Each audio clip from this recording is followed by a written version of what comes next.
On May 21, 2010, 3 University of Arizona police officers responded to a welfare check about a person hacking a tree with a knife. When they arrived on scene, they witnessed a woman, Amy Hughes, emerge from her home carrying a large kitchen knife and walk toward another woman, Sharon Chadwick, with whom she lived.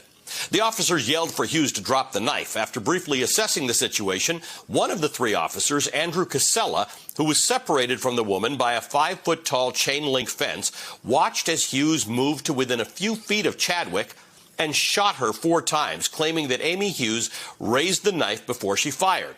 The officers then jumped the fence, handcuffed the wounded Hughes, and called for paramedics.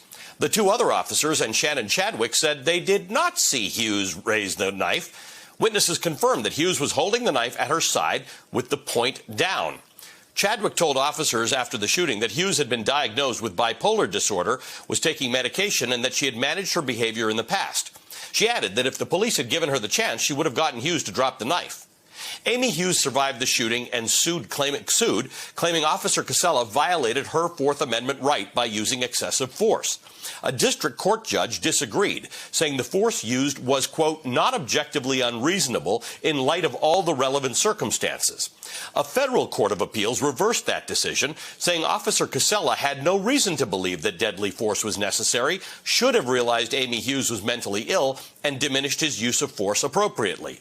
The court added that Hughes had, quote, a constitutional right to walk down her driveway holding a knife without being shot.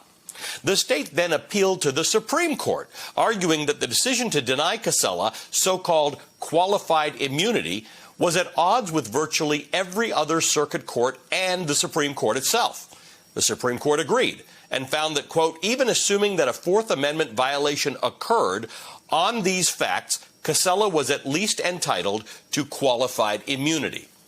Qualified immunity, like in the Hughes versus Casella case, protects law enforcement officers as well as state and local officials from frivolous litigation unless the accused violated a clearly established constitutional right.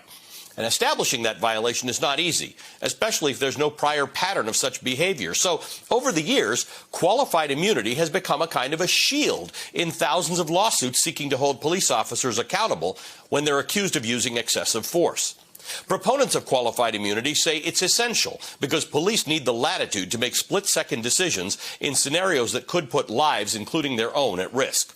In May of last year, a Reuters investigation revealed how qualified immunity has made it easier for police to kill or injure civilians with impunity by shielding them from lawsuits. But the Supreme Court in recent years has become more critical of qualified immunity. Comments about it have been made by Clarence Thomas and Sonia Sotomayor, who described qualified immunity as a, quote, shoot first, think later approach to policing. Qualified immunity is one of those things that, if altered or removed, could fundamentally change policing. It's also turning out to be the hill that Republican senators are prepared to die on in exchange for supporting the George Floyd Justice in Policing Act. And for that reason, it deserves our attention. Hey, thanks for watching our YouTube channel. You should know that you can follow today's top stories and breaking news and catch up on your favorite MSNBC shows all in one place. Download the NBC News app today.